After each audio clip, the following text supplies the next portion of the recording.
అయితే ఇంక రెండో రాకడ గురించి వచనాలు చెప్పాల్సిన అవసరం లేదు కదా. నేను 100 సబ్జెక్టులు చెప్పాలి రెండో రాకడ మీద, చెప్పాల్సిన అవసరం లేదు. ఇంకా అసలు బైబిలే రెండో రాకడ గురించి మాట్లాడుతుంది.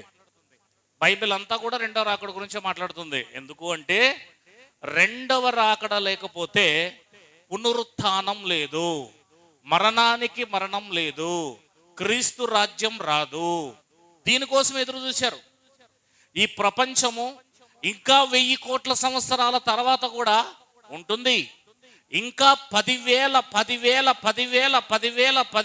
కోట్ల కోట్ల కోట్ల కోట్ల కోట్ల కోట్ల కోట్ల ఎన్ని సున్నాలను పెట్టుకోండి, అంతవరకు కూడా ఈ సృష్టి ఉంటుంది.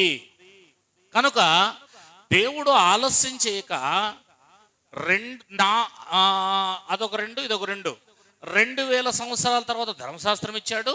2000 సంవత్సరాల తర్వాత యేసుప్రభు, అంటే ఇది కోట్ల కోట్ల కోట్ల కోట్ల సంవత్సరాల తర్వాత యుగ యుగములు ఉంటుందని చెప్పుకున్నప్పుడు అతి త్వరలో 6000 సంవత్సరాల్లో, అంటే చాలా తక్కువ మనం పుట్టామంటే, ఫస్ట్లోనే పుట్టాం మనము. ఇంకా యేసు ప్రభు 4000 సంవత్సరాల తర్వాత ఆదాము తర్వాత పుట్టాడు అంటే సౌండ్ సరిపోలే. 4000 సంవత్సరాల తర్వాత పుట్టాడు యేసు ప్రభు అంటే ఆదాము తర్వాత యేసుక్రీస్తు అర్లీగా పుట్టాడు. ఎందుకు తొందరగా పుట్టాడు అంటే ఈ కొత్త నిబంధన ఇచ్చి తొందరగా ఈ ప్రపంచానికి ఇక రాజ్యం తీసుకొచ్చేసాడు. ఆయన రాజ్యం తీసుకొచ్చేసాడు, అందుకే తొందరగా వచ్చాడు. ఆయన ఆలస్యం చేయలే. దేవునికి మహిమ కలుగునుగా. ఒకవేళ 1000 కోట్ల తర్వాత ఆయన వచ్చింటే ఈ మధ్యకాలంలో ఎంతో మంది నరక పాపులు అయ్యేవాళ్ళు. అందుకే అర్లీగా వచ్చేసాడు, తొందరగా వచ్చేసాడు. ఇది మీరు గమనిస్తారని నేను ఆశిస్తున్నాను. దేవునికి మహిమ కలుగును గాక. హల్లెలూయా, వెరీ గుడ్.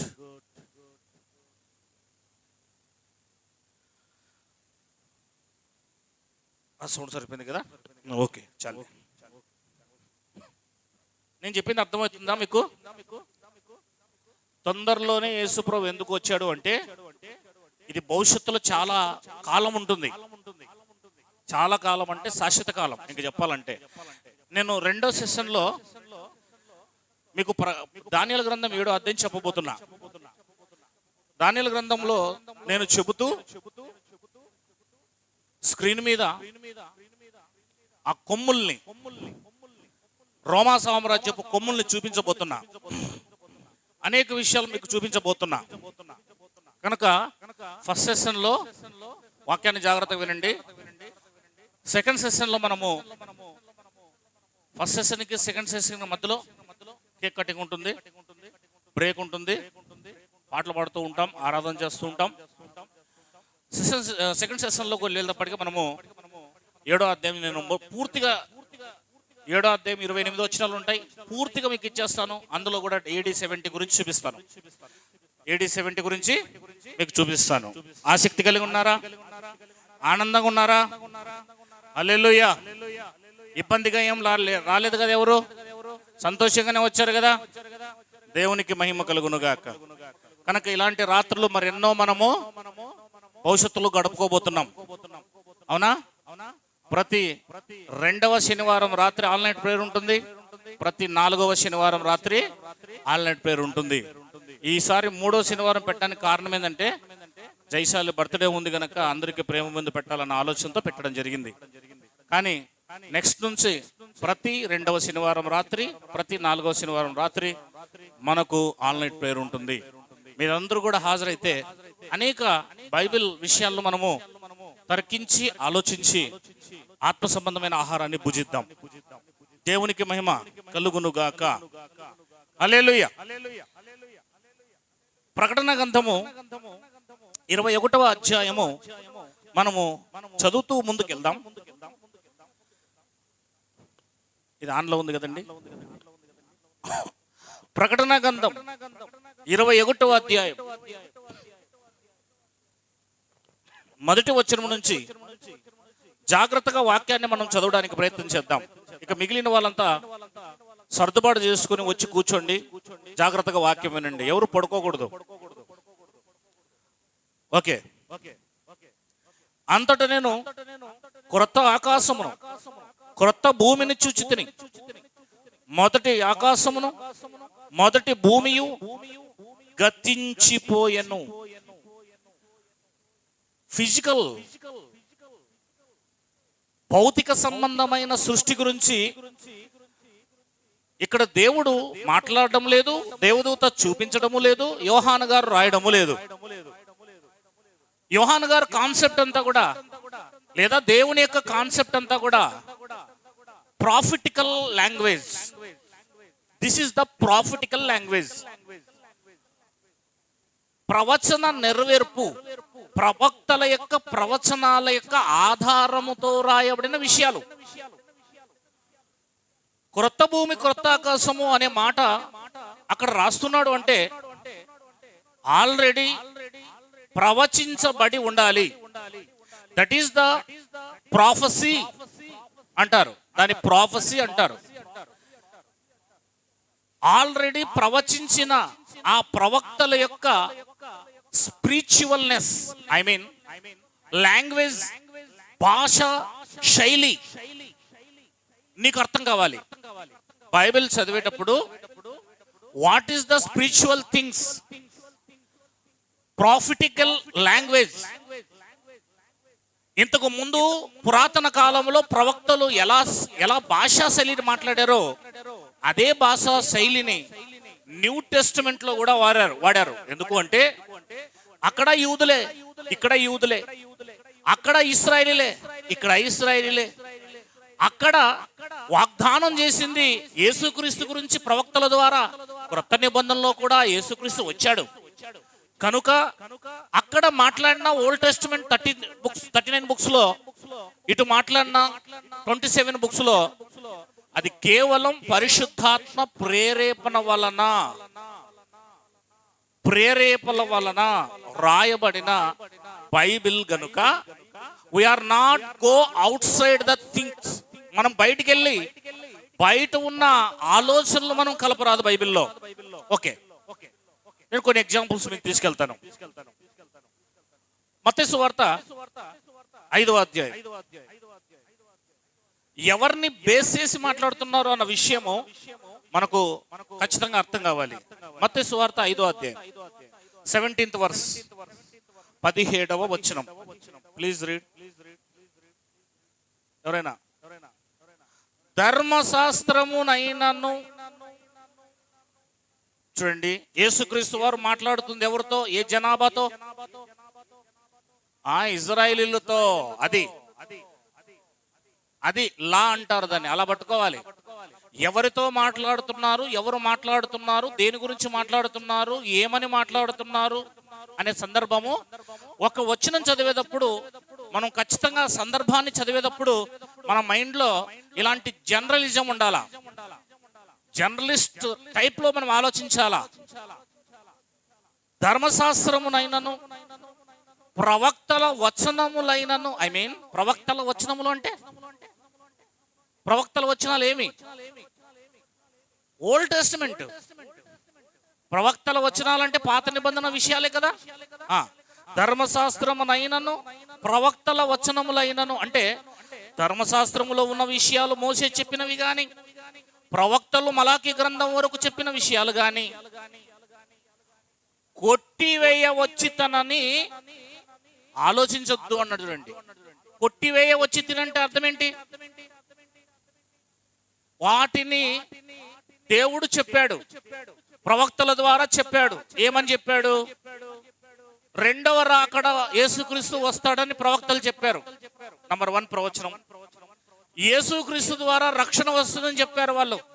నంబర్ 2 ప్రవచనం. పరలోక రాజ్యం వస్తుందని చెప్పారు వాళ్ళు. Number 3 prophecy. ఇలా అనేక, యేసుక్రీస్తు వచ్చినప్పుడు పునరుద్ధానం జరుగుతుందని చెప్పారు, యేసుక్రీస్తు వచ్చినప్పుడు తీర్పు జరుగుతుందని చెప్పారు, యేసుక్రీస్తు వచ్చినప్పుడు ఆత్మ సంబంధమైన మందిరం కడతారని చెప్పారు, యేసుక్రీస్తు వచ్చినప్పుడు కొత్త భూమి కొత్త ఆకాశం వస్తుందని చెప్పారు, యేసుక్రీస్తు వచ్చినప్పుడు నూతన భూమి నూతన ఆకాశం వస్తుందని చెప్పారు, యేసుక్రీస్తు వచ్చినప్పుడు పాతవి గతిస్తాయని చెప్పారు, కొత్తవి అవుతాయని చెప్పారు. అంటే ఇవన్నీ కూడా పాత నిబంధనలో ముందుగానే ప్రవచించబడి ఉన్నాయి. ఆమేన్, హల్లెలూయా. ఆమేన్ చెప్పండి ప్లీజ్. సేదా ఆమేన్. ఇప్పుడే అలసిపోతే ఎలాగా? 2 గంటల వరకు లాగాల ఇంజిన్ పెట్లను 2 గంటల్లోకి లాగాల. దేవునికి మహిమ కలుగును గాక. చెప్పే నాకున్న ఆ ఉజ్జీవం మీకు ఉండాలి కదండి. దేవునికి మహిమ కలుగును గాక. హల్లెలూయా. నాతో ఫాలో అవ్వండి. ఇప్పుడు యేసు ప్రభువారు ఏమన్నారంటే, రక్షణ యేసుక్రీస్తు అనే మెస్సయ్య ద్వారా వస్తుందని ప్రవక్తలు చెప్పారు. నా వంటి ఒక ప్రవక్త వస్తాడని మోషే చెప్పాడు. బెత్లెహేములో యేసుక్రీస్తు పుడతాడని దేవుడు బైబిల్లో చెప్పాడు. వాటిని కొట్టివేయడానికి రాలేదు అంటే అర్థం ఏంటి? వాటిని చెయ్యకుండా, ఆ ప్రవచనాలన్నిటినీ నెరవేర్చకుండా, బెత్లెహేములో పుట్టకుండా, అది తప్పు. పుట్టడం యేసు సిలువ వేయబడతాడని చెప్పారు వాళ్ళు. యేసు సిలువ వేయబడడం, గాడిద మీద యేసుక్రీస్తు ఎక్కి వస్తాడు అని చెప్పారు వాళ్ళు జకర్యా 99లో. ఎక్కి రాడు. అలా వాటిని నెరవేర్చకుండా ఉండడానికి నేను రాలేదు. నెరవేర్చుకోకుండా ఉండి కొట్టివేయడానికి రాలేదు. నెరవేర్చి కొట్టివేయడానికి వచ్చాను. అర్థమవుతుందా? నెరవేర్చి కొట్టివేస్తా, నెరవేర్చకుండా వాటిని కొట్టివేయను, వాటిని త్రోసివేయను, వాటిని వేస్ట్ అని పక్కకు వేయను. వాటిని నెరవేర్చి ఆ తర్వాత నెరవేరిందని చెబుతా. అది మ్యాటర్ ఇక్కడ. ఇప్పుడు చదువుదాం. ధర్మశాస్త్రమునైనను ప్రవక్తల వచనములైనను కొట్టివేయ వచ్చి తినని తలంచవద్దు. నెరవేర్చకుండా చేస్తాను అని అనుకోవద్దు.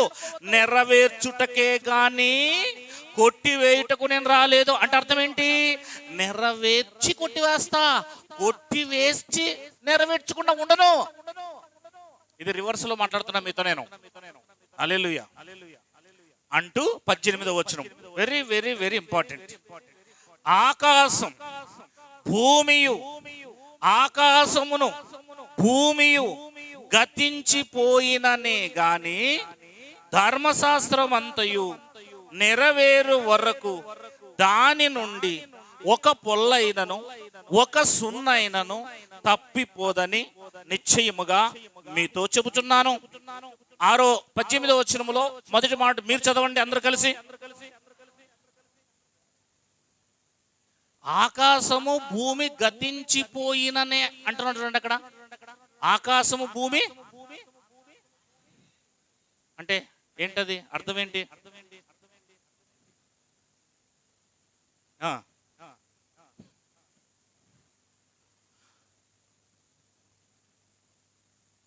ఆకాశం భూమి అంటే, ఆకాశము భూమి అంటే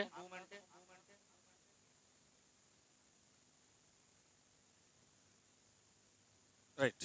యెషయా గ్రంథం మొదటి వచనం మొదటి అధ్యాయంలో యెహోవా మాట్లాడుచున్నాడు. అట్లే కదా ఉండేది అక్కడ. మాట్లాడండి. యెహోవా మాట్లాడుచున్నాడు. ఆకాశమా ఆలకించుము, భూమి చెవిగ్గుము.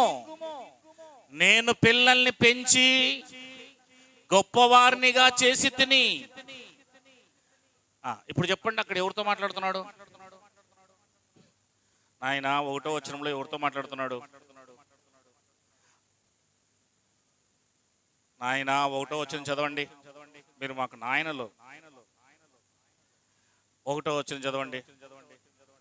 ఉజ్జియా, యోతాము, ఆహాజు, హిజ్కియా యూదుల రాజ్యములో యూదాను కూర్చుని యెరూషలేమును కూర్చి ఆహాజు కుమారుడు యెషయాకు కలిగిన దర్శనం. అంతేనా? యెహోవా మాట్లాడుచున్నాడు. ఏమని? ఆకాశమా ఆలకించుము, భూమి చెవిగ్గుము. ఆకాశమా ఆలకించుము, భూమి చెవిగ్గుము అని ఎవరితో మాట్లాడుతున్నాడు? ఆకాశమా ఆలకించుము, భూమి చెవిగ్గుము అని ఎవరితో మాట్లాడుతున్నాడు? వారిని ఆడుండే చెప్పండి. ఆకాశంతోను అంతేనా కదా? అంతే కదా? ఆకాశముతో భూమితోనే మాట్లాడుతున్నాడు ఆయన. ఎవరితో మాట్లాడుతున్నాడు? ఆకాశమా ఆలకించము అంటున్నాడు కదా అక్కడ. భూమి చెవి ఎక్కువ అంటున్నాడు కదా. ఇప్పుడు ఆకాశమా ఆలకించము, భూమి చెవుకమంటే ఎవరితో మాట్లాడుతున్నాడు? ఏ ఆకాశం ఏ భూమితో?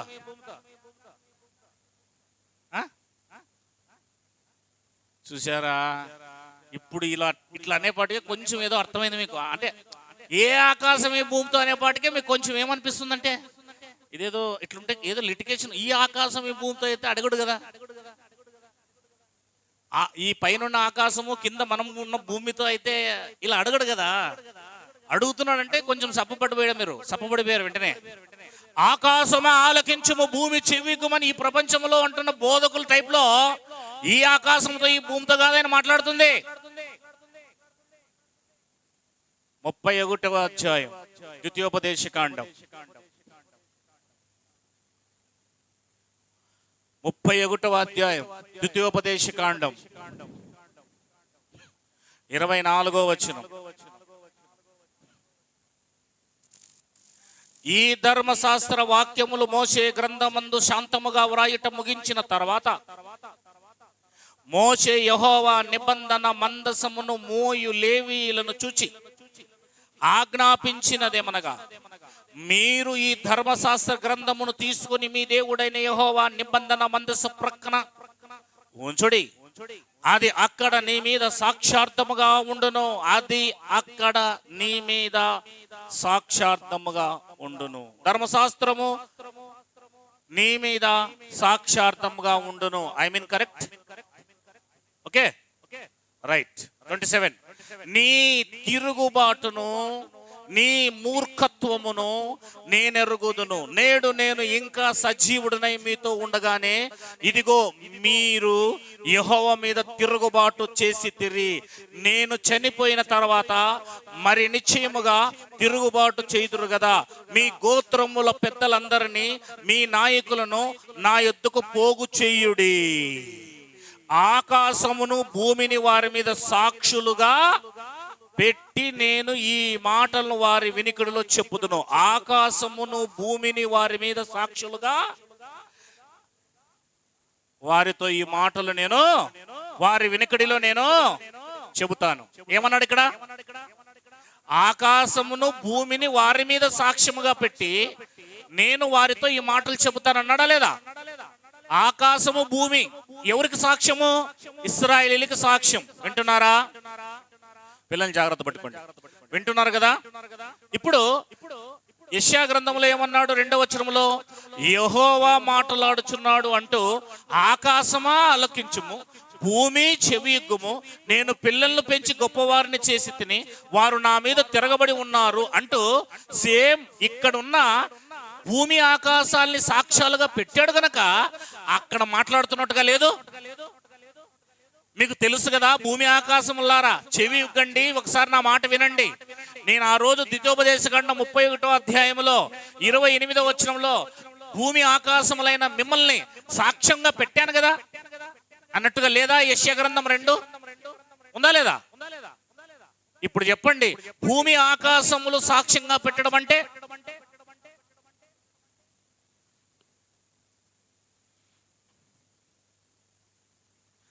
ధర్మశాస్త్రం.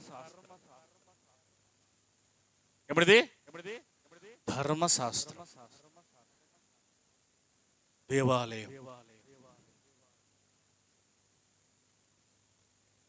భూమి ఆకాశములు అనే మాట మీరు బైబిల్లో చదివినప్పుడు అది ధర్మశాస్త్రముతో ముడిపడి ఉందని, గుడారం అనే ప్రత్యక్ష గుడారముతో దేవుని మందిరముతో ముడిపడి ఉందని మీరు అర్థం చేసుకోవాలి. ఆకాశమా అంటే హెవెన్ అని అర్థం, భూమి అంటే భూమి అని అర్థం. అంటే భూమి ఆకాశములు కలుసుకునే స్థలం దేవాలయం. ఎందుకంటే దేవుడు అతి పరిశుద్ధంలోకి వస్తాడు, అది ఆకాశం, హెవెన్. భూమి మానవులు ఉండేది, ఇశ్రాయేలీయులు ఉండేది గనక భూమి ఆకాశములు మిళితమయ్యే స్థలం భూమి మీద ఎక్కడైనా ఉంది అంటే అది యెరూషలేం మాత్రమే. భూమి ఆకాశాలు కలుసుకునే స్థలం. అందుకే ఆ మందిరముతోనూ ఆ మందసములో ఉన్న ధర్మశాస్త్రముని పెట్టి పైన ఏమన్నాడు? 24వ వచనములో ఈ ధర్మశాస్త్ర వాక్యములు మోసే గ్రంథమందు శాంతముగా వ్రాయుట ముగించిన తర్వాత మోసే యెహోవా నిబంధన మందసము మోయు లేవీయులు చూచి ఆజ్ఞాపించిందేమనగా, మీరు ఈ ధర్మశాస్త్ర గ్రంథమును తీసుకొని మీ దేవుడైన యెహోవా నిబంధన మందసం పక్కన ఆ మందసంలో ఉంచండి. అది అక్కడ మీ మీద 28వ వచనంలో ఏమన్నాడు? ఆకాశం భూమి మీ మీద ధర్మశాస్త్రం సాక్ష్యం అన్నాడు పైన. కింద ఆ ధర్మశాస్త్రమే ఆకాశం భూమి అని చెప్తున్నాడు కింద. అర్థమవుతుందా? అంటే బైబిల్ యొక్క ప్రవక్తల యొక్క మాట శైలి చూసారు ఎలా ఉందో. మీకు అర్థం కాకపోతే నేను అదే చెప్తాను కదండి, నేనేం చేయలేను, ఇంకా బాధపడాలి తప్ప బాగుపడే లక్షణాలు నాకు రావు. బాగా అర్థం చేసుకోవాలి బైబిల్ని. ఇది లోక సంబంధమైనది కాదు, ఇది దేవుని యొక్క ఉద్దేశం ఎలాగ ఉందో ఆ ఉద్దేశంతోనే చూడాలి మనం. ఆయన తలంపులతోనే బైబిల్ చదవాలా. ఇప్పుడు మీకు అర్థమైతే మత్తయి సువార్త 5వ అధ్యాయానికి రండి. 7వ వచనంలో 17వ వచనంలో, ధర్మశాస్త్రమునైనను ప్రవక్తల వచనములైనను కొట్టివేయ వచ్చితనని తలంచవద్దు, నెరవేర్చుటకే గాని కొట్టివేయటకు నేను రాలేదు. ఆకాశము భూమి గతించిపోయినే గాని ధర్మశాస్త్రమంతయు నెరవేరు వరకు దాని నుండి ఒక పొల్లైనా ఒక సున్నైనా తప్పిపోదు నిశ్చయంగా. ఆకాశము భూమి గతించిపోయిన అంటే అర్థం ఏంటి? పాత నిబంధనకు ముడిపడి ఉన్న దేవాలయము, పాత నిబంధనకు ముడిపడి ఉన్న ఇశ్రాయేలీల యొక్క లోకము, ప్రపంచము నాశనం అయిపోతుంది. కానీ నా మాటలు క్రొత్త నిబంధన ఎప్పటికి కూడా నిలబడుతుంది, నేను వాటిని నెరవేర్చి తీరుతాను అని చెప్తున్నాడు ఇక్కడ. అంటే ధర్మశాస్త్రం పాత, చూడండి, భూమియు ఆకాశము గతించిపోతాయి, నా మాటలు గతించవు అని అర్థం. అర్థమైందా? ఇంకా మీకు లింక్ అర్థం కాలే? మీరు వాక్యం సైడ్కు రాలేకపోతున్నారు, ఎందుకో నాకేం అర్థం కావడం లేదు. వాక్యంలో మిళితం లేకపోతున్నారు, మింగిల్ అయిపోవాలి ఇంట్లోకి. అంతగా నేర్చుకోవాలి వాక్యాన్ని, అంతగా మీరు ఇష్టపడాలి వాక్యాన్ని. ఎప్పుడైతే వాక్యాన్ని ఇష్టపడతారో మహా ఆనందాన్ని, మహా సంతోషాన్ని ఇస్తుంది. గూస్ బంప్స్ అన్ని ఎగిరెగురు పడతారు అంతే. వాక్యములో ఉన్న ఆనందం, సంతోషం మరి దేంట్లో లేదు తెలుసా? దేవునికి మహిమ కలుగును గాక. హల్లెలూయా. ఇక్కడే ఉన్నారా? 24 మత్తయి సువార్త 35, ఆకాశమును భూమియు గతించును గాని నా మాటలు ఏ మాత్రమును గతింపవు. ఆకాశము భూమి గతించును గాని నా మాటలు ఏమాత్రము. ఏమన్నా అర్థమైందా? ఆమెను చెప్తే అర్థమైతే ఆమెను చెప్పాలా? అడుక్కు తిన్నట్టుంది నేను ఆమెన్ కోసం. Hallelujah. Begging for the amen. ఏం చేయాలా? ఆమెన్ బెగ్గింగ్ చేస్తున్నా నేను.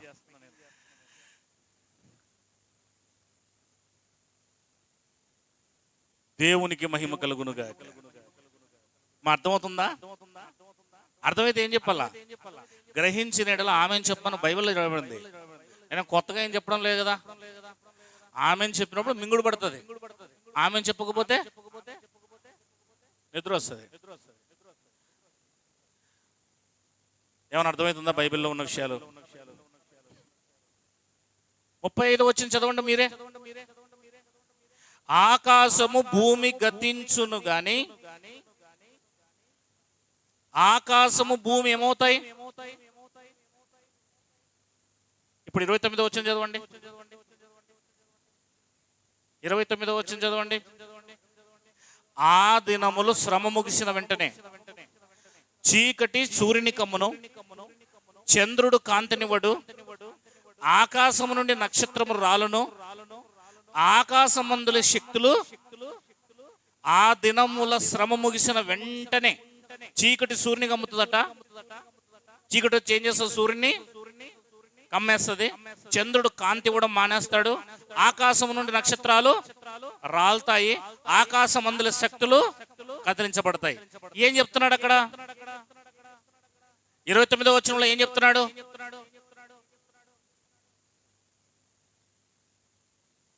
చెప్పండి. వద్దు, చదవద్దు, చెప్పండి.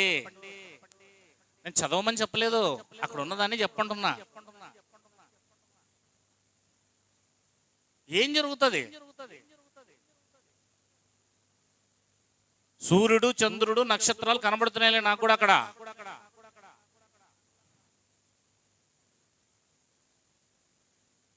అమ్మా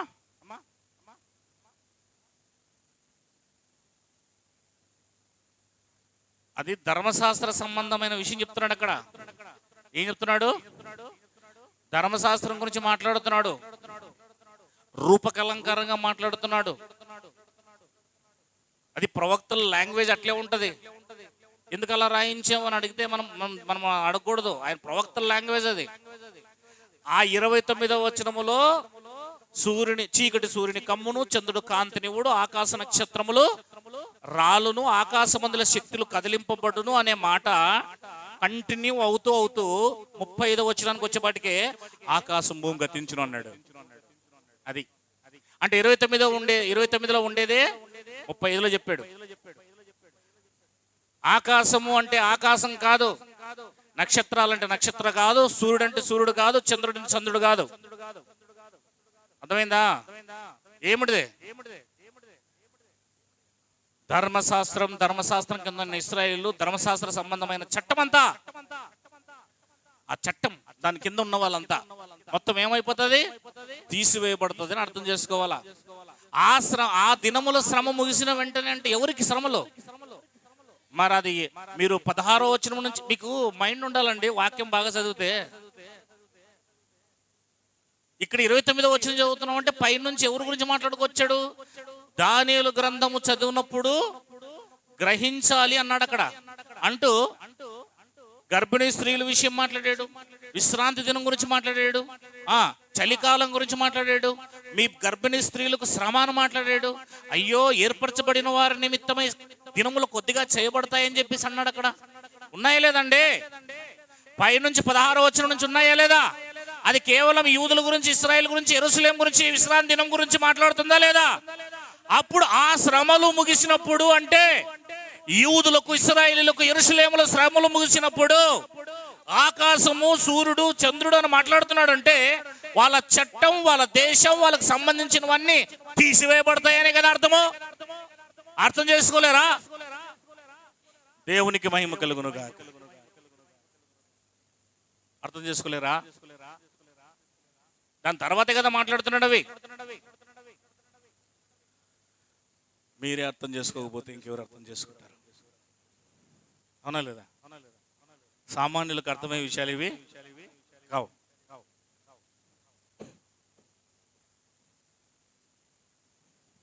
ఇప్పుడు ప్రకటన గ్రంథానికి వద్దాం.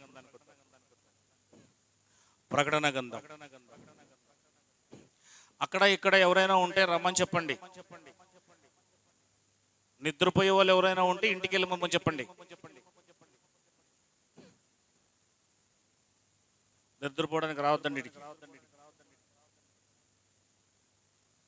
నిద్రపోవద్దండమ్మా. నిద్రపోతే ఇక్కడ నుంచి నేను బ్యాటరీ తీసుకునే శ్రద్ధ చూడండి. దేవునికి మహిమ కలుగునుగా. ఆసక్తి గల వారు మాత్రమే రండి ఆల్ నైట్ ప్రేయర్కి. లోతైన విషయాలు చెప్పబడతాయి. అది అర్థం కావాలంటే కష్టం అవుతుంది. 21వ అధ్యాయం ప్రకటన గ్రంథం. అంతటా నేను క్రొత్త ఆకాశమును క్రొత్త భూమిని చూచి తిని. యోహాను గారు ఏం చూశారు? క్రొత్త ఆకాశము క్రొత్త భూమి చూచి తిని. మొదటి ఆకాశమును మొదటి భూమియు గతించిపోయెను అని రాయబడింది చూడండి అక్కడ. మొదటి ఆకాశం మొదటి భూమి ఏమైపోయింది? మొదటి ఆకాశం మొదటి భూమి గతించిపోయింది, కొత్త ఆకాశం కొత్త భూమి వచ్చింది. ఎవరు చూశారు ఇది? ఇప్పుడు దీన్ని మనము భౌతికంగా తీసుకుందామా? ఏం చెప్పాను? భౌతికంగా తీసుకుందామా? క్రొత్త భూమి క్రొత్త ఆకాశం వచ్చింది, పాత ఆకాశం పాత భూమి వెళ్ళిపోయింది అన్నాడు యోహాను గారు. దీన్ని చూశాడు ఆయన, దర్శనంలో చూశాడు. ఆయన ఏం చూశాడు? ఆయనకు దేవదూత ఏం చూపించాడు? ఆ దేవదూతకి యేసుప్రభు ఏం చెప్పాడు? పరిశుద్ధాత్మ బయలుపాటు ఏమై ఉంది? ఇప్పుడు చెప్పండి. తండ్రి కుమారుడికి, కుమారుడు యేసుప్రభుకి, పరిశుద్ధాత్మ దూతకు చూపించాడు, దూత యోహానుకు చూపించాడు కదా. కరెక్ట్ గా వాళ్ళ యొక్క గెస్ట్ ఏంటి యోహాను గారు చూశారు, ఏంటి రాశారు, మనం ఏం తెలుసుకుందాం. దీన్ని అందరూ ఏమనుకుంటున్నారు, క్రొత్త ఆకాశం క్రొత్త భూమి అంటే ఈ భూమి కాదు మరొక భూమి వస్తుంది, ఈ ఆకాశం కాదు మరొక ఆకాశం వస్తుంది త్వరలోనే అని. ఇందాక ఈయన ఏమన్నాడు, నేను ప్రార్థన చేశాను ప్రభువా సేవ చేయలేను అన్నాడా లేదా? ప్రార్థన చేశాను ప్రభువా, ఇట్లాంటి మాటలన్నీ చెప్తారు, ఇంకా నమ్ముతారు కదా. ప్రార్థన చేశాను ప్రభువా సేవ చేయలేను, నేను అభాగ్యుడిని అంటే నువ్వు 4 తరాల వరకు ఉండి 4 తరాల వారికి బోధించాలి బిడ్డ. నీ 4వ తరంలోనే నేను 2వ రాకడ వస్తాను బిడ్డ అన్నాడట. ఇప్పుడు చెప్పండి, 2వ రాకడ నమ్ముతున్నా మీరంతా, 2వ రాకడ అయిపోయిందని నమ్మేవాళ్ళు మీరు, ఆయనతో మాట్లాడిన దేవుడేనా? మీరు చెప్పాలా? 2వ రాకడ అయిపోయింది నమ్ముతున్నాం మీరు, 2వ రాకడ ఆయన 4వ తరంలో వస్తుందని చెప్పాడట. అందుకే ఆయన అంత్యకాల బోధ చేస్తున్నాను నేను అంటున్నాడు. ఇప్పుడు చెప్పండి, ఆయనతో మాట్లాడిన దేవుడేనా? అయిపోయింది సూత్రం. ఎంత అవలీలగా భయము లేకుండా దేవుడు నాతో మాట్లాడాడని, అది కూడా 4 తరాలు నన్ను ఉంచుతాడన్నాడని, 4 తరాలకు తెలియజేయాలంటున్నాడని, ఒక్క కొంచెం చీము కుట్టినంత కూడా దేవుడు అంటే భయం లేకుండా, ఏమంటారు దాన్ని, సిగ్గు లేకుండా, భయమే లేకుండా దేవుడు నా జోబిలో ఉన్నాడు అన్నట్టుగా మాట్లాడుతున్నారు. చూడండి, మై ప్యాకెట్ నా జోబులో ఉన్నాడు దేవుడు అన్నట్టుగా చెప్తున్నారు. చూపించి దేవుడా, ఎంత భయం లేని తత్వం కదండి ఇది. ఆలోచన చేయండి ఒకసారి.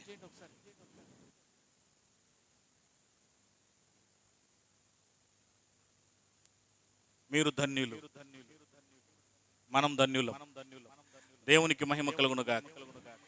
ఇక్కడ 21వ అధ్యాయం ప్రకటన గ్రంథములో దేవుని ఉద్దేశం, కుమారుని ఉద్దేశం, హోలీ స్పిరిట్ ఉద్దేశం దేవదూత యోహానుకు చూపిస్తుంది. చూడండి, ఆ గబ్రియేలు దేవదూత ఉద్దేశం యోహాను గారు ఏ ఉద్దేశంతో రాశాడో ప్రాఫిటికల్ లాంగ్వేజ్ లో ఖచ్చితమైన ఉద్దేశాన్ని మనం తెలుసుకుంటున్నాం. అదే సత్యం, దాన్నే ఆనందం అంటారు. సర్వసత్యం, పరిశుద్ధాత్మ బయలుపాటు. ఖచ్చితమైన ఆన్సర్ ఏంటి తెలుసా అంటే, పాత ఇశ్రాయేలీలకు ఇచ్చిన పాత నిబంధనను తీసివేసి, దాని కింద ఉన్న శరీర సంబంధమైన ఆచారాలు తీసివేసి, పాత నిబంధన గ్రంథము కింద ఉన్న యెరూషలేం అనే పట్టణాన్ని తీసేసి, యెరూషలేం దేవాలయాన్ని తీసేసి, టోటల్గా శరీర సంబంధమైన పరిచర్యను పక్కన పెట్టి ఆత్మ సంబంధమైన పరిచర్య ఇవ్వటమే క్రొత్త ఆకాశము క్రొత్త భూమి. శరీర సంబంధమైన పరిచర్య వెళ్ళిపోతుంది, ఆత్మ సంబంధమైన పరిచర్య రాబోతుంది. That's all. ఎంత కరెక్ట్ అయిన దేవుని ఆత్మ బయలుపాటు ఇది. ఇంత రాంగుగా మాట్లాడుతుంది ఈరోజు ప్రపంచం. హల్లెలూయా, దేవునికి మహిమ కలుగును గాక. అంతటా నేను క్రొత్త ఆకాశమును క్రొత్త భూమిని చూచి తిని, మొదటి ఆకాశము మొదటి భూమి గతించిపోయెను. ఏమైపోయింది? గతించిపోయానంటే ఎక్కడ గతించిపోయింది చెప్పండి? అదే కదా నేను ఇంతకు ముందు ఒకరోజు 18వ అధ్యాయము 17వ అధ్యాయము స్పీడ్గా చదివి చెప్పాను. ఆ రోజు రాత్రి, పగలా రాత్రే చెప్పాను. ఒకరోజు మీకు గుర్తుకుంటే ప్లీజ్ మీ మనసులను ఇప్పండి, మీ ఆలోచనలు తిప్పుకోండి. లోకం వైపు వద్దండి, పాపం వైపు వద్దండి. జీవితము మీరు గ్రోత్ కావాలి. ఇంకా అయిపోయింది. ఇంత మంచి అవకాశాన్ని పోగొట్టుకోవద్దండి ఇంకా మీరు. హల్లెలూయా. ఎప్పుడో తప్పుడు బోధలో ఉన్నప్పుడే ఉద్యోగం ఉన్నారట. అది ఉద్యోగం కాదు సార్, ఉద్రేకం. ఉద్యోగం కాదు, అది ఉద్రేకం. ఉద్యోగం ఉంటే ఈ రోజు వరకు నువ్వు పడిపోయేవాడు కాదు అసలు. ఉద్రేకం వద్దు. ఉద్యోగం అంటే ఏంటి తెలుసా? నీ అంతకు నీకే దేవుడు అర్థమైతే నువ్వు దేవుని కోసమే బ్రతకాలని ఆలోచిస్తావు. ఇక నీకు ఎవడు చెప్పాల్సిన అవసరమే లేదు. నీ పని నువ్వు చేసుకుంటూ పోతుంటావు, దేవుని కోసం ప్రయాసపడతావు. తెలుసుకోలేని వాళ్ళని చూసి అయ్యో పాపం అని ఆవేదన పొందుతుంటావు. అది నిజమైన ఉద్యోగం. పాపము చేస్తున్న వారిని చూసి అయ్యో వీళ్ళకి అర్థం కాలేదురా బాబు అని ఏడ్చి కన్నీటితో ప్రార్థన చేస్తావు. అది ఉజ్జీవం. దేవునికి మహిమ కలుగునుగా. హల్లెలూయా. 17వ అధ్యాయం మీకు చూపించాను. ఏమంటే 17వ అధ్యాయంలో ఏముంది? 17వ అధ్యాయంలో ఏముంది? 17వ అధ్యాయం 18వ అధ్యాయంలో ఏముందమ్మా? ఏముందమ్మా తల్లి? ప్రకటన గ్రంథం 17:18 ఏముంది?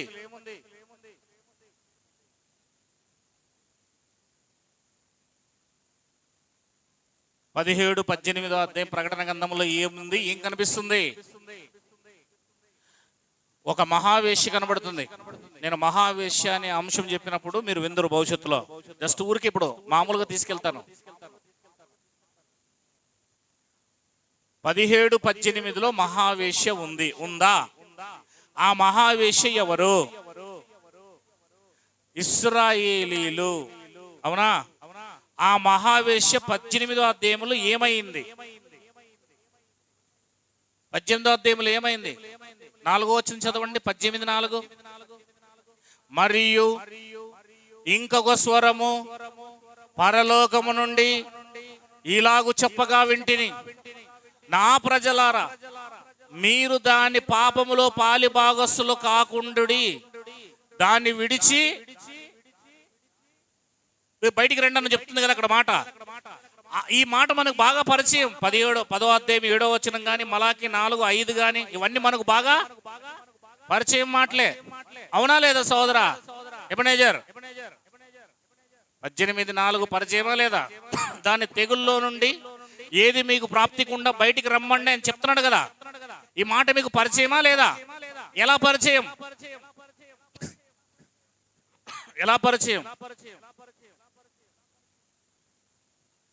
అవునా? ఇంతకు ముందు మీరు విన్నారు కదా, 7వ దూత. ఆ స్వరం ఎవరిది? 7వ దూత స్వరం అని చెప్పారు ఇంతకు ముందు. ఏమని చెప్పారు? అక్కడ పిలుస్తుంది 7వ దూతట. 7వ దూత స్వరం అని చెప్పారు. అవునా లేదా? ఇప్పుడు ఇక్కడ మనకు కరెక్ట్ గా గమనిస్తే అక్కడ మాట్లాడుతుంది దేవదూత. ఎవరు? పరలోకము నుండి ఒక దేవదూత స్వరం వినబడుతుంది. దాన్ని విడిచి అంటే దేన్ని విడిచి? వేశ్యను విడిచి. దేన్ని విడిచి? వేశ్యను విడిచి. దానికి రాబోయే తెగులు, దానికి రాబోయే మరణం, దానికి రాబోయే శ్రమలు ఏంటంటే రోమా సామ్రాజ్యం వచ్చి దాన్ని చంపబోతున్నాయి. రోమా సామ్రాజ్యం వచ్చి ఆ దేశాన్ని కాల్చబోతుంది. వాళ్ళు చచ్చిపోబోతున్నారు. అందుకే దాంట్లో నుంచి తన ప్రజలను, అంటే ఎవరిని? క్రైస్తవుల్ని, ఆ దేశాన్ని వదిలి బయటికి వెళ్ళిపోండి అని చెప్తుంది అక్కడ. ఆ దేశాన్ని వదిలి మీరు బయటికి వెళ్ళిపోమని చెప్తుంది ఆ స్వరం. విన్నారా? అర్థమైతే ఏం చెప్పాలా? ఒక విషయం అర్థమైనప్పుడు మీరు ఎంత ఎక్సైట్మెంట్ అవ్వాలండి? ఎందుకు అవడం లేదు? ఇట్లా ₹1,00,000 కట్టు విసురుతున్నప్పుడల్లా ఎంత ఎంజాయ్గా ఎగిరెగిరి పట్టుకోవాలండి దాన్ని.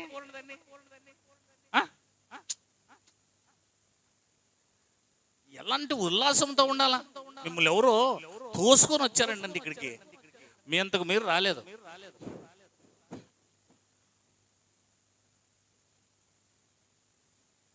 దేవునికి మహిమ కలుగును గాక. హల్లెలూయా, హల్లెలూయా. అర్థమవుతుందా? ఇశ్రాయేలీలలో నుండి, దాని తెగులలో నుండి మీరు బయటికి వచ్చిన వారు 1,44,000 మంది అని మీకు అర్థం కావాలా? నేను ఆ మాట చెప్పేదలకే మీకు అక్కడికి వెళ్ళిపోయిండాలా. అర్థమైందా? అందుకే ఆ స్త్రీ సాంగత్యం లేని వారు అని రాయబడింది అక్కడ. స్త్రీ సాంగత్యం అంటే ఈ వేశ్యతో సాంగత్యం లేని వారు, దాన్ని విడిచి రండి. వచ్చిన వాళ్ళు 1,44,000 మంది. అంటే 18వ అధ్యాయంలో ఏం జరుగుతుంది అంటే ఇశ్రాయేలీల మీదకిని, వారి దేశం మీదకిని, వారి యెరూషలేము మీదకిని, వారి యొక్క దేవాలయం మీదకి ఏం రాబోతుంది? దేవుని ఉగ్రత. ఏం రాబోతుంది? దేవుని ఉగ్రత రాబోతుంది. ఏం రాబోతుంది? ఆ దేవుని ఉగ్రత. ఆ దేవుని ఉగ్రత రావడంతో యెరూషలేము ఏమైపోతుంది? పాత భూమి పాత ఆకాశము. మరి 17-18 తర్వాతే కదా 21వ అధ్యాయం. అవునా లేదా? అందుకే 17-18 అధ్యాయంలోనే పాత భూమి పాత ఆకాశం అనే ఆ యెరూషలేము నాశనమైపోయింది, క్రొత్తది వచ్చింది అంటున్నాడు. అర్థమైందా? ఇప్పుడు లింక్ సరిపోయిందా? అర్థమైంది అనుకుంటున్నా అందరికీ. 18వ అధ్యాయం అది నాశనం అయిపోయిందో లేదో చూడండి ఒకసారి. 15వ వచనం చదవాలా? ఆ పట్టణము చేత ధనవంతులైన ఈ సరకుల వర్తకులు ఏడ్చుచు దుఃఖపడుచు, అయ్యో అయ్యో, సన్నపు నార బట్టలు ధూమ్ర రక్త వర్ణము ధరించుకుని బంగారం రత్నం ముత్యం అలంకరింపబడిన మహాపట్టణమా, ఇంత ఐశ్వర్యం ఒక్క గడియలోనే పాడైపోయినే అని చెప్పుకొనుచు దాని బాధను చూచి భయాక్రాంతులై దూరముగా నిలుచుదురు. ఇప్పుడు చెప్పండి, ఏమైపోయినారు వాళ్ళు? ఏమైపోయిందమ్మా యెరూషలేము? గతించిపోయెను, గతించిపోయాను. ఒక్క గడియలో ఏమైపోయాను? 19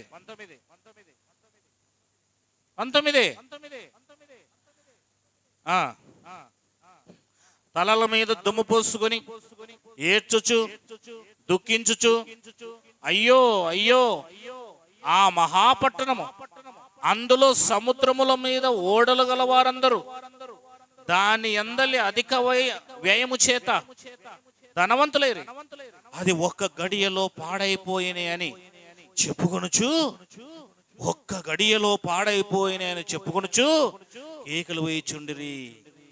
అర్థమైందా? 18 ఈ మహాపట్టణముతో సమానమైనదేది అని, అదిగో అలాంటి పట్టణం ఒక గడియలో ఏమైపోయింది? ఇప్పుడు యెరూషలేం పట్టణం అంతా ఏమైపోయింది? దేవాలయం అంతా ఏమైపోయింది? ఇప్పుడు దేవుడు వాళ్ళకు తోడు లేకుంటే జరుగుతుందా? దేవుడు తోడై ఉంటే జరుగుతుందా? తోడై ఉంటే యెరూషలేం నాశనం అవుతుందా? తోడు లేకుంటే నాశనం అవుతుందా? ఇప్పుడు దేవుడు తోడలేడు కదా, అందుకే ఏమైపోయింది మొత్తం? అది దేవాలయం కూడా రాయి మీద రాయి లేకుండా మొత్తము పడిపోయింది. అవునా? ఇక్కడ మీకు క్రీస్తు శకం 70 కనబడుతుంది. AD 70 మీకు చూపిస్తున్నాను నేను ఇక్కడ నుంచి. నేను బైబిల్ అంతా AD 70 చూపించాలి కదా. అందుకే మొదటి రోజున వచ్చిన వాళ్ళు ఎవరైతే ఉంటారో వాళ్లకు నేను 2 వీడియోలు వేసి చూపించాను. ఆ క్లిప్పింగ్స్ అన్ని మీరు గమనించండి. ఇక్కడ అర్థమైందా? ఆ క్లిప్పింగ్స్ చూశారు కదా. ఇప్పుడు వాటిని మీరు చూసేటప్పుడు, చదివేటప్పుడు వాటిని నెమరు వేసుకోండి. ఎలా నాశనం అయిపోయిందో మీకు క్లుప్తంగా చూపించాను నేను. రైట్, ఎలా నాశనం అయిపోతుందని తెలుసా? అది 21వ వచనం, 18-21 వెంటనే చదవండి. తర్వాత బలిష్ఠుడైన ఒక దూత గొప్ప తిరగటి రాయి వంటి ఒక రాయి ఎత్తి సముద్రములో పడివేసి, ఆ రాయిని దేవదూత సముద్రంలో పడేసిన తర్వాత మరలా పైకి రాదు కదా. రాయి వస్తుందా? తిరగటి రాయి తెలుసా మీకు? ఇశ్రాయేలు తెలుసమ్మా? ఆ రాయిని తీసుకుపోయి సముద్రంలో పడేస్తే మళ్ళా పైకి వస్తుందా? నీళ్ళలోనే ఉంటుందా? అలాగుననే యెరూషలేమనే మహాపట్టణమును బబులోను వేగముగా పడద్రోయబడి ఇక ఎన్నటికి కనబడకపోవును. చూసారా? అంటే ఇప్పుడు చెప్పండి, 18వ అధ్యాయములోనే నూతన యెరూషలేం ఏమైపోయింది? చెప్పండి, ఏమైపోయింది? పాత యెరూషలేం ఏమైపోయింది? పాత భూమి ఏమైపోయింది? గతించిపోయింది, నాశనమైపోయాయి. అమ్మ వింటున్నారు కదా? మీతో పాటు నేను కూడా మేలుకొని ఉన్నాను పగలంతా. అవునా? వంట చేయడానికి పొద్దున సామాగ్రి కోసం తిరిగి సరిపే ఒకడే. మీరు కొడుకొని వచ్చింటారేమో నాకు తెలుసు. నాకు పడుకునే కూడా ఛాన్స్ లేదు. పడుకుందామంటే కాసేపు ఫ్యాను కాసేపు తిరిగితే కాసేపు కరెంట్ పోతుంది, మళ్ళీ చెమటలు స్టార్ట్ అవుతాయి ఇంతలో శరీరానికి. అవునా? చాలా ఇబ్బంది అయిపోయి బయట కూర్చున్నాను. బయట కూర్చుంటే పిల్లలంతా వచ్చినారు. ఇక వంట చేసే కార్యక్రమం, కోడిగుడ్లు వలసడం. దేవునికి మహిమ కలుగునుగా.